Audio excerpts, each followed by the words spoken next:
Assalamualaikum warahmatullahi wabarakatuh. Alhamdulillah nahmaduhu wa nasta'inuhu wa nastaghfiruh wa nu'minu bihi wa natawakkalu alayhi wa na'udzu bihi min shururi anfusina wa min sayyiati a'malina may yahdihillahu fala mudilla lahu wa may yudlilhu fala hadiya lahu wa nashhadu an la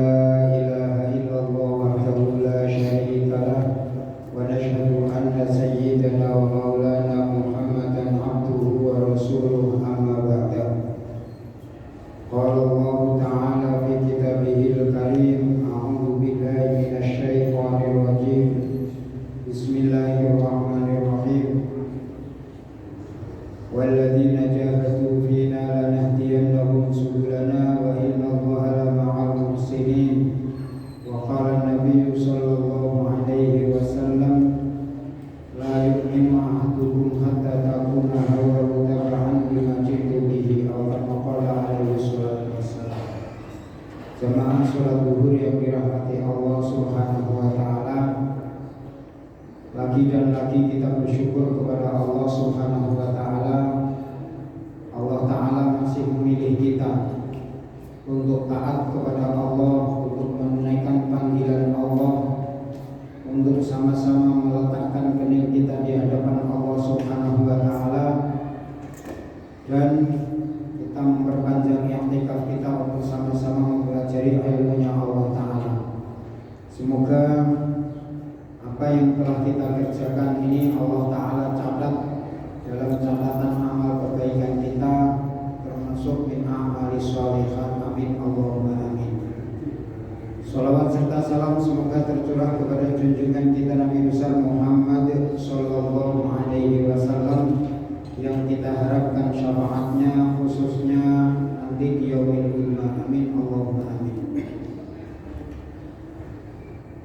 Hadirin jamaah salat zuhur yang dirahmati Allah Subhanahu wa taala, pada kesempatan siang ini kita akan meneruskan kisah sirah nabawiyah, kisah tentang masalah pembukaan Makkah atau pembukaan kota Makkah atau Fathu Makkah. Kemarin kita telah terangkan bahwasanya baginda Nabi Shallallahu Alaihi Wasallam sesampainya di Masjidil Haram, kemudian Nabi tawaf. Setelah itu Nabi Shallallahu Alaihi Wasallam meminta kepada Abbas bin Abdul Muthalib untuk menimbakan air Zam-Zam. Kemudian setelah itu beliau meminum air Zam-Zam. Maka dari situ kemudian menjadi sunnah seseorang setelah selesai tawaf itu disunnahkan untuk minum air Zam-Zam. Dan alhamdulillah walaupun sudah tidak bisa menimba langsung, tetapi kita untuk menuju Maqaf ini tempat-tempat air Zam-Zam sudah banyak, sehingga orang mudah untuk pergi untuk mengamalkan sunnah. Adapun meminum air Zam-Zam itu sunnahnya berdiri ataupun duduk, itu ulama berbeda pendapat. Ada yang mengatakan sunnah ketika meminum air Zam-Zam sambil berdiri menghadap kiblat, tetapi ada juga dalam beberapa kitab ditulis dalam kondisi ikhtiyar, dalam kondisi tidak terpaksa maka disunnahkan sambil duduk.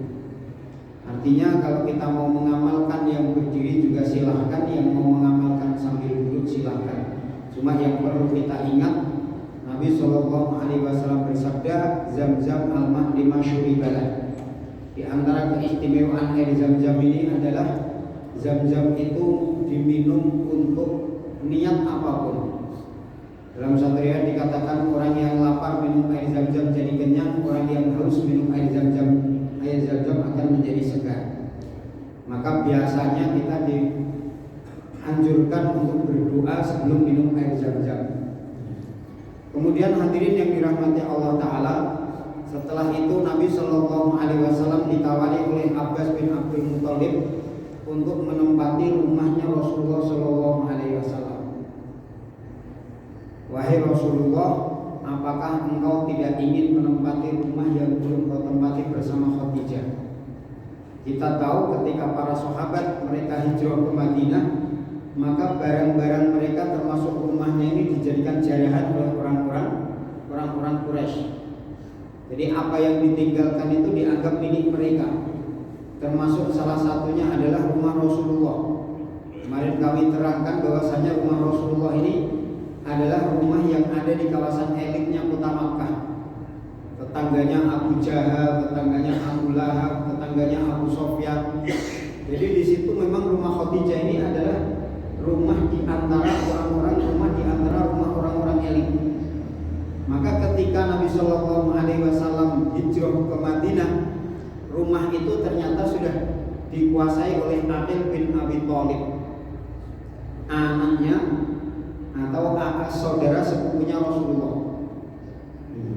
Saudara sepupunya Rasulullah, Aqil bin Abi Thalib, kalau enggak pamannya. Maka hadirin yang dirahmati Allah Ta'ala, tetapi setelah dikuasai oleh Aqil, ini dijual, tidak ditempati, tetapi kemudian dijual kepada orang Quraisy yang masih kafir waktu itu.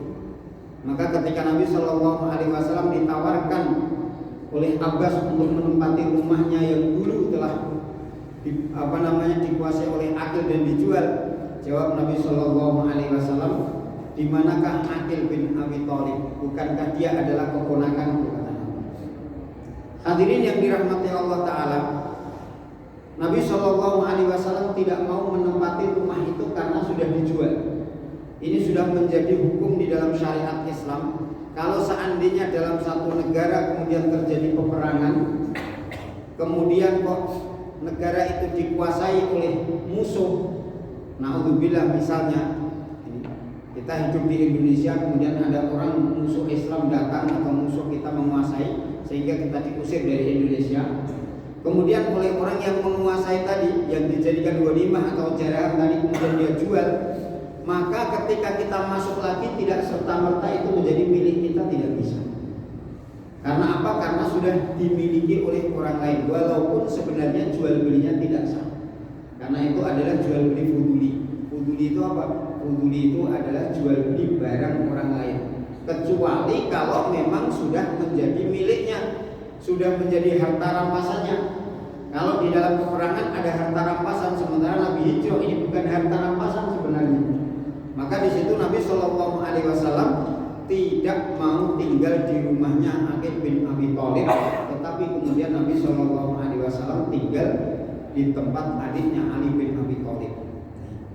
Kemudian hadirin yang dirahmati Allah Ta'ala, Nabi Shallallahu Alaihi Wasallam tinggal di Mekah ketika itu 19 hari. 19 hari, di dalam riwayat mengatakan bahwasanya Nabi selama 19 hari tinggal di Mekah, Nabi Shallallahu Alaihi Wasallam senantiasa mengqashar sholat yang 4 rakaat, tetapi tidak jamaah. Nah, ini yang kemudian menjadi perbedaan ulama tentang masalah qashar dan juga sholat jamaah. Menurut pendapat mazhab Syafi'i, sholat jamaah itu diperbolehkan, tapi menurut pendapat mazhab Hanafi, jamaah itu tidak diperbolehkan. Yang diperbolehkan adalah jamaah suri menurut mereka, kecuali ketika di Arafah kemudian di Mina, ini mereka boleh sholat jamaah. Selain itu tidak ada sholat jamaah. Tapi kalau jamaah suri diperbolehkan. Jamaah suri itu seperti apa? Gambarnya jamaah tetapi tidak jamaah. Sholat duhurnya diakhirkan sampai mepet waktu asar, sholat asarnya ditarik ke depan. Jadi begitu selesai salam sudah masuk waktu asar, kemudian mereka berdiri untuk mengerjakan sholat asar. Ini menurut pendapat mazhab Hanafi. Tapi menurut pendapat Syafi'i diperbolehkan sholat jamaah. Diperbolehkan sholat jamaah. Kalau qashar ketika lebih dari 3 marhalah atau 100 km lebih, maka itu disunnahkan atau bahkan dianjurkan untuk sholat qashar menurut mazhab Syafi'i. Kalau mazhab Hanafi, ketika lebih dari 2 marhalah maka qashar itu wajib. Jadi qashar itu wajib. Sehingga kalau seandainya misalnya ini ada jamaah Pakistan atau jamaah India atau jamaah-jamaah yang notabene mereka itu adalah mazhab Hanafi, ketika sholat di masjid kita, maka mereka kalau jadi imam wajib qashar. Tapi kalau mereka makmum, karena makmumnya orang tempatan, maka diperbolehkan sholat sempurna. Makanya mereka tidak berani menjadi imam dalam 4 rakaat. Kalau 4 rakaat kok mereka kok imam, maka wajib qashar karena perjalanan dari sana ke sini menurut pendapat mazhab Hanafi sudah mewajibkan. Lah, kemudian di dalam masalah menjamak dan mengqashar sholat, ini ulama berbeda pendapat.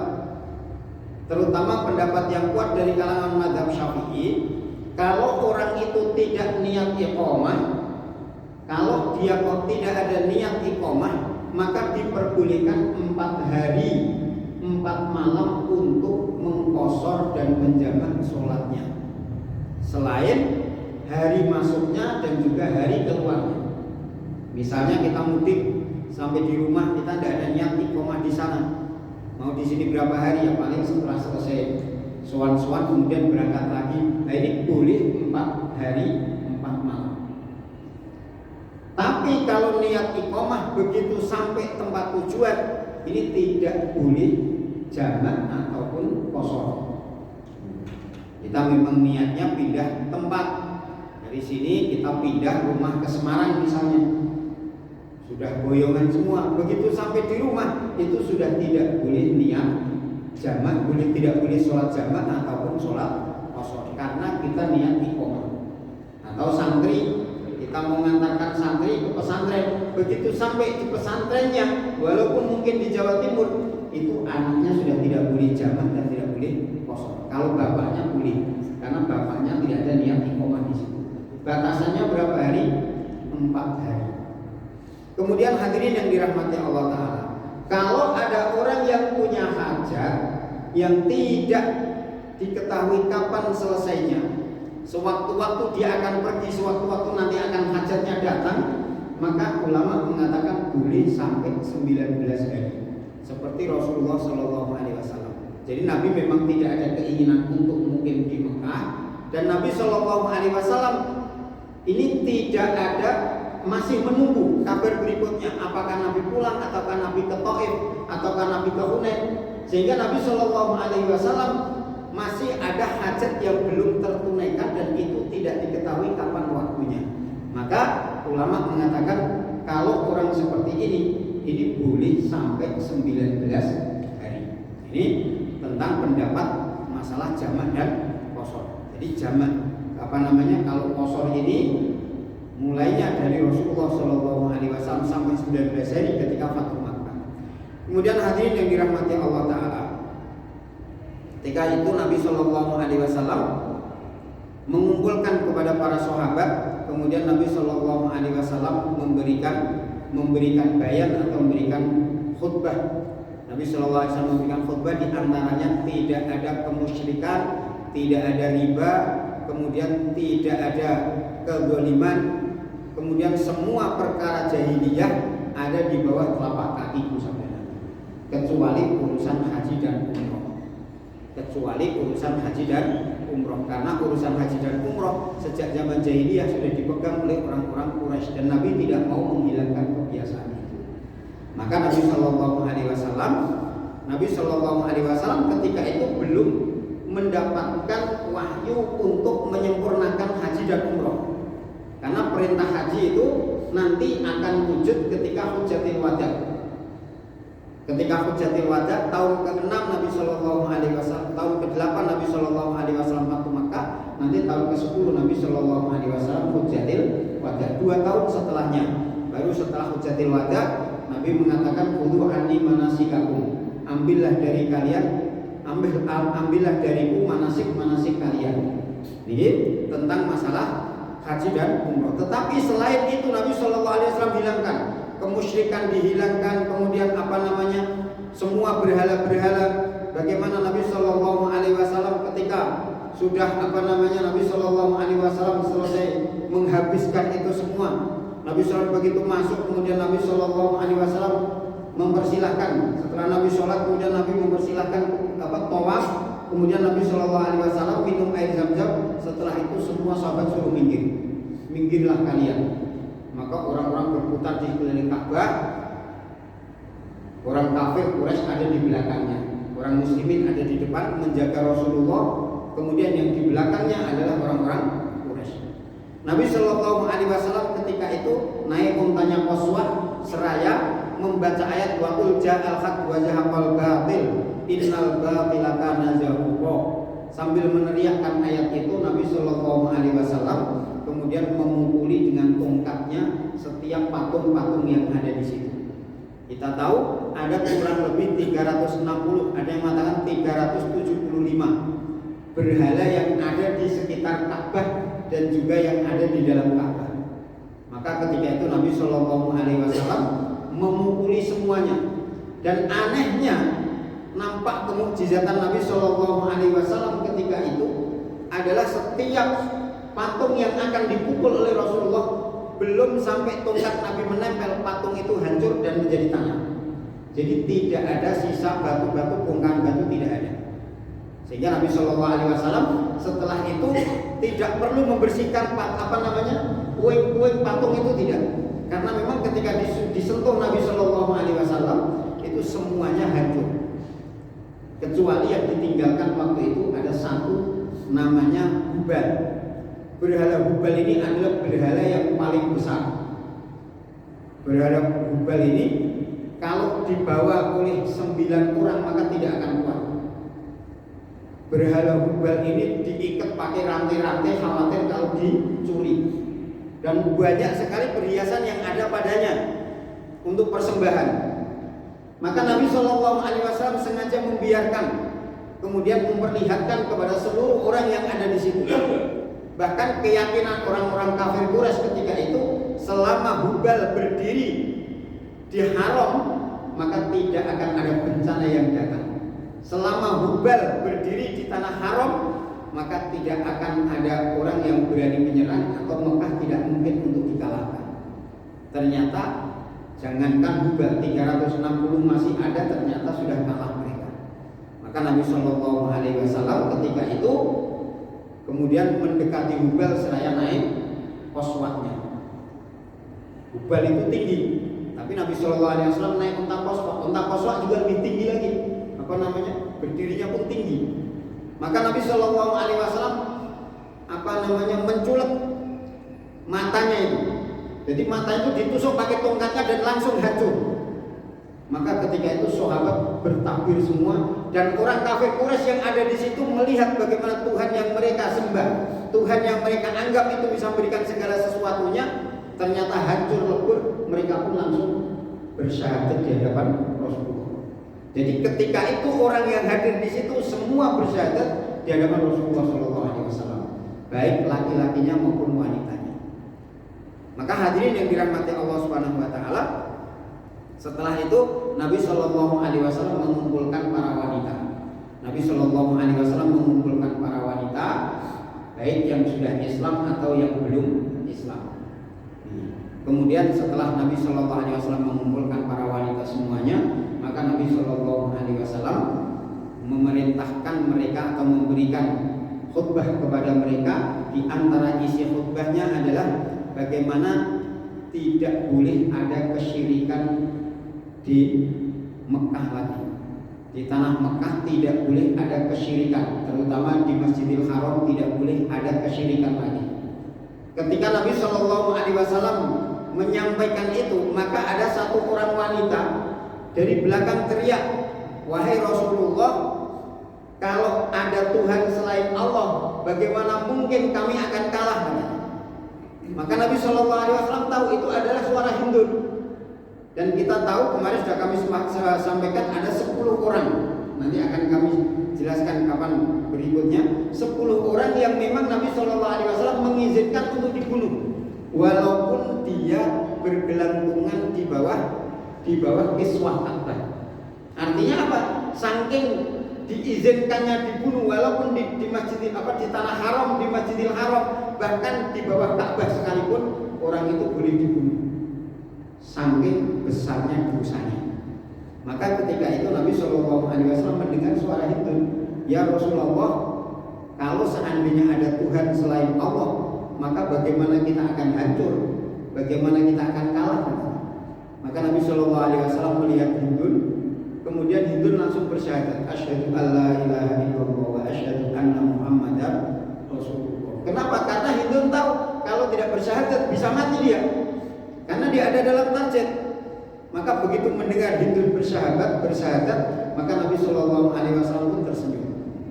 Kemudian setelah itu Nabi Shallallahu Alaihi Wasallam juga bersabda, melanjutkan sabdanya, tidak boleh ada perzinahan di tanah Makkah. Maka hadirin yang dirahmati Allah Taala, Hindun lagi-lagi komentar lagi, karena kita tahu Hindun ini adalah istrinya Abu Sofyan. Abu Sofyan ketika itu adalah pemimpin Mekah, berarti ratunya tanah Makkah ketika itu adalah Hindun bin Abi Hala. Jadi istrinya Abu Sofyan, dan Abu Sofyan ketika itu menjadi pemimpin Mekah. Berarti dia adalah waktu itu ratunya, maka paling berani bicara. Kemudian hadirin yang dirahmati Allah Ta'ala, dia pun mengatakan, ya Rasulullah, apakah wanita-wanita kita tidak boleh berzina? Apakah wanita-wanita kita tidak boleh berzina? Dan Nabi lagi-lagi tidak menjawab. Nabi cuma menyampaikan bahwasanya tidak boleh ada lagi perzinahan. Tidak boleh ada lagi perzinahan. Karena dulu yang boleh zina itu hanya budak-budak wanita. Sementara orang-orang merdekanya hampir bisa dibilang tidak ada yang berzina. Maka mereka jangan-jangan, yakni Hindu berharap siapa tahu kalau ketika ada Islam ini, orang Islam, orang merdekanya boleh zina. Ternyata Nabi tetap menyampaikan tidak lagi ada perzinahan, baik orang merdeka ataupun orang budak. Kemudian Nabi Shallallahu Alaihi Wasallam melanjutkan lagi yang ketiga, tidak boleh ada seorang siapapun membunuh kepada anaknya, atau seorang ibu membunuh kepada anaknya karena takut untuk tidak memberikan makan, tidak mampu memberikan makan.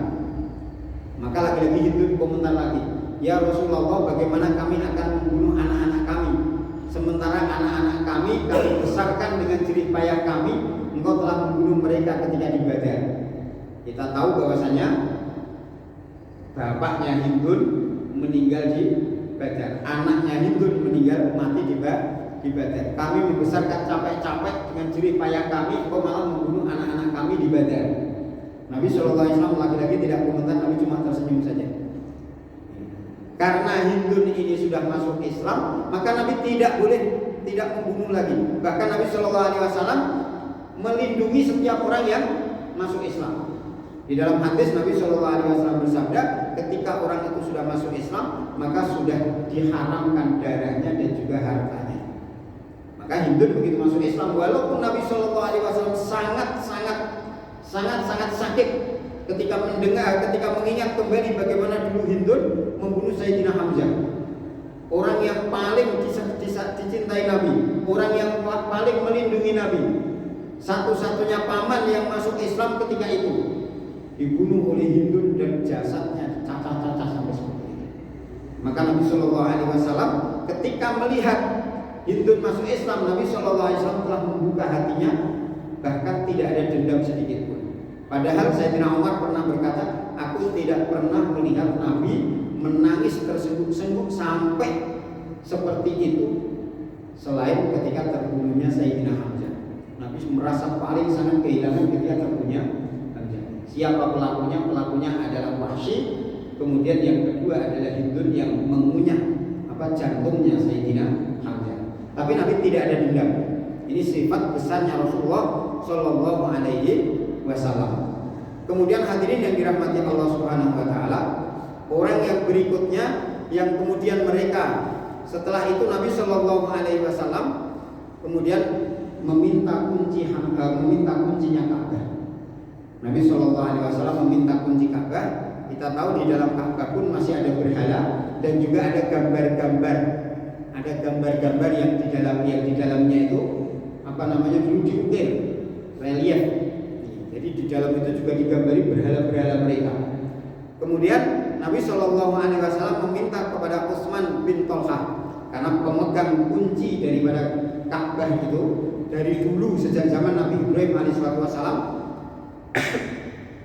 Setelah Nabi Ibrahim, kemudian keturunan Ismail, kemudian keturunan Quraisy, itu ada namanya keturunan suku Bani Abdiddar. Itu yang diberikan kepercayaan untuk memegang kunci Ka'bah itu adalah dari Bani Abdiddar. Nah, ketika itu adalah keluarganya Utsman bin Tolhah. Maka hadirin yang dirahmati Allah Ta'ala, ketika Sayyidina Rasulullah SAW meminta kepada Utsman bin Thalhah, wahai Utsman, bukalah kuncinya, bukalah pintu Ka'bah. Maka ketika itu, ya Rasulullah, kuncinya di rumah, ambillah. Maka Utsman pun pulang. Begitu sampai di rumah, ibunya masih kafir, ibunya gak mau menyerahkan kuncinya. Kemudian ibunya mengingatkan, wahai Utsman, apakah kamu tidak mengingat bagaimana dulu kejadian kamu dengan Muhammad waktu itu? Ketika Muhammad mau meminta kuncinya Ka'bah, ketika zaman jahiliyah dulu, Nabi Shallallahu Alaihi Wasallam sudah Islam, sudah mendapatkan wahyu, Nabi sudah diangkat jadi Rasul. Ketika mau meminta kuncinya Ka'bah, minta untuk dibukakan, Utsman bin Thalhah tidak mau sama sekali. Bahkan dia bersumpah, lebih baik saya mati daripada saya membukakan pintunya Ka'bah untuk engkau wahai Muhammad. Kemudian Nabi Shallallahu Alaihi Wasallam bersabda, wahai Utsman, bukalah pintunya atau jangan sampai kunci itu ada di tanganku. Kalau kunci itu ada di tanganku, maka nanti terserah aku akan berikan kepada siapapun. Maka itu kejadian itu diingatkan lagi oleh ibunya. Maka Utsman bin Thalhah malah merayu ibunya lagi, ibu itu dulu ketika zaman jahiliyah belum Islam saya. Sekarang ini saya sudah Islam, saya harus taat kepada Rasulullah. Maka ibunya tetap tidak mau dimasukkan di dalam ikatan bajunya. Setelah dimasukkan dalam ikatan bajunya, pokoknya saya tidak akan menyerahkan kepada Allah. Maka ditunggu lama, Rasulullah SAW akhirnya mengutus Umar bin Khattab radhiyallahu anhu. Wahai Umar, ini kok Utsman lama sekali, kamu jemput. Akhirnya Umar pergi ke rumahnya Utsman bin Thalhah. Begitu sampai di rumahnya Utsman bin Thalhah, Umar tidak bisa pelan, langsung keras. Wahai Utsman, mana kuncinya? Begitu mendengar suaranya Utsman, ibunya gemetar. Kata ibunya, sudah sana kasihkan Umar, daripada nanti rumah kita dihancurkan. Karena mereka tahu wataknya Umar kayak apa. Kalau seandainya kok tidak ketemu, maka semua yang ada akan dihancurkan. Kemudian hadirin yang dirahmati Allah Subhanahu wa taala, begitu dibawa oleh Utsman bin Thalhah sampai ke depan Rasulullah, maka Rasulullah Shallallahu Alaihi Wasallam meminta untuk dibukakan. Kemudian Utsman bin Thalhah membukakan.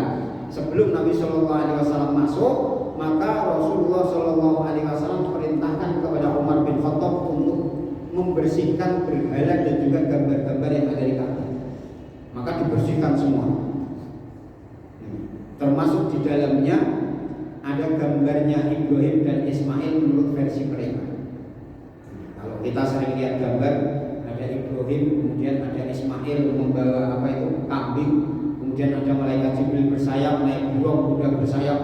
Itu cerita fiktif itu, Pak. Itu gambar yang tidak boleh. Bahkan ulama mengatakan itu haram. Maka ketika itu di dalam Ka'bah itu ada gambar seperti itu. Ada gambarnya Nabi Ibrahim, ada gambarnya Ismail yang menurut versi mereka. Bahkan ada gambarnya Maryam dan juga gambarnya Isa menurut versi mereka. Maka semua dihapus semua oleh Sayyidina Umar bin Khattab. Termasuk berhala-berhalanya semua dihancurkan oleh Umar bin Khattab. Kemudian setelah selesai, Umar keluar, Rasulullah masuk. Ketika Nabi Shallallahu Alaihi Wasallam masuk, ternyata masih ada sisa gambarnya Nabi Ibrahim dan Nabi Ismail. Maka Nabi Shallallahu Alaihi Wasallam melaknat kepada orang-orang yang menggambar tersebut. Semoga Allah Ta'ala melaknati mereka yang telah menjadikan nenek moyangku atau bapak-bapakku dibuat seperti ini. Kemudian Nabi Shallallahu Alaihi Wasallam menghapus dengan bajunya sendiri. Setelah itu Nabi Shallallahu Alaihi Wasallam sholat. Di dalam satu riwayat Nabi Shallallahu Alaihi Wasallam ketika mau masuk, yang diajak masuk oleh adalah Bilal radhiyallahu anhu. Jadi Nabi mengajak Bilal radhiyallahu anhu. Ini termasuk keistimewaan Bilal. Jadi Nabi tidak mengajak siapapun, bukan Abu Bakar, bukan Umar, bukan, tetapi yang diajak adalah Bilal radhiyallahu anhu. Kemudian Nabi Shallallahu Alaihi Wasallam sholat di dalamnya. Nah ini juga terjadi ikhtilaf. Kalau menurut pendapat mazhab Syafi'i dikatakan bahwasanya ketika itu Rasulullah Shallallahu Alaihi Wasallam sholat di dalam Ka'bah. Tapi menurut pendapat mazhab Hanafi, Nabi Shallallahu Alaihi Wasallam tidak sholat, tapi Nabi takbir saja. Nabi takbir saja. Ini perbedaan pendapat.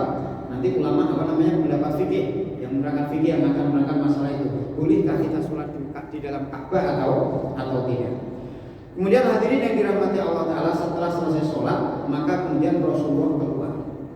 Rasulullah Shallallahu Alaihi Wasallam keluar. Yang pertama kali menyambut adalah Abdullah bin Umar radhiyallahu anhu. Kita tahu Sayyidina Abdullah bin Umar ini adalah orang yang sangat mengikuti sunnah Nabi Shallallahu Alaihi Wasallam, sehingga dinamakan at-ta'asi. Nabi Ibnu Umar ini adalah orang yang sangat, entah masuk akal entah tidak masuk akal, pokoknya kalau yang dikerjakan Nabi beliau akan mengikuti. Pernah beliau bawa satu pasukan, kemudian diberhentikan semua, tidak ada apa-apa, cuma Utsman itu pengen mampir di tempat itu, kemudian Abdullah bin Umar itu tidak pengen kencing, tapi pengen jongkok saja. Maka orang-orang pada ngedumel, wahai Abdullah, untuk perkara ini kalian menghentikan seluruh pasukan ini? Maka Sayyidina Umar mengatakan, kalian tidak tahu sesungguhnya Nabi dulu pernah lewat jalan ini dan Nabi pernah jongkok untuk kencing di tempat itu. Jadi tidak masuk akal tetapi tetap dikerjakan. Ini watak Sayyidina Ibnu Umar. Sayyidina Ibnu Umar juga pernah lewat satu tempat, setiap kali lewat situ Sayyidina Ibnu Umar ini menundukkan kepalanya. Naik kendaraan pun menundukkan kepalanya. Sahabat heran, kenapa kok Ibnu Umar kok seperti itu?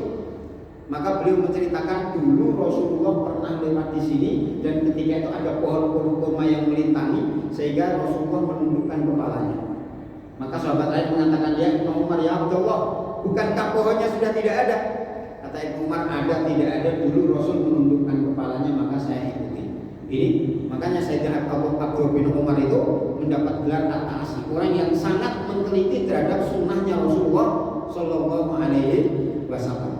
Kemudian hadirin yang dirahmati Allah Subhanahu Wa Taala, sahabat-sahabat lain pun masuk ke dalam Ka'bah, kemudian mereka sholat. Yang lainnya pun mereka sholat di luar Ka'bah. Ada yang mengatakan ini adalah sholat tahiyatul masjid, ada yang mengatakan ini adalah sholat tawaf. Kemudian hadirin yang dirahmati Allah Ta'ala, ada beberapa orang yang kemarin sudah dicap atau diizinkan oleh Rasulullah Shallallahu Alaihi Wasallam untuk dibunuh walaupun dia bergelantungan di bawah kiswah Ka'bah. Tadi sudah yang pertama adalah Hindun bin Abi Halal, kemudian ada lagi Ikrimah bin Abi Jahal. Kami cerita satu lagi, Ikrimah bin Abi Jahal ini orang yang tidak mau mendapatkan hidayah. Begitu Mekah ditaklukkan, maka beliau lari. Dia lari pengen ke Syam.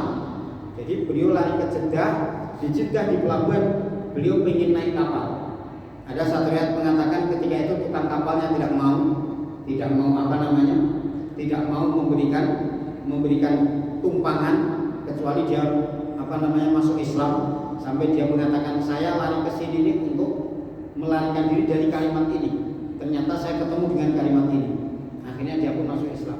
Tapi dalam satu riwayat lain dikatakan beliau sempat naik kapal, kemudian ketika ada di dalam kapal itu semua yang ada di dalamnya adalah penyembah berhala.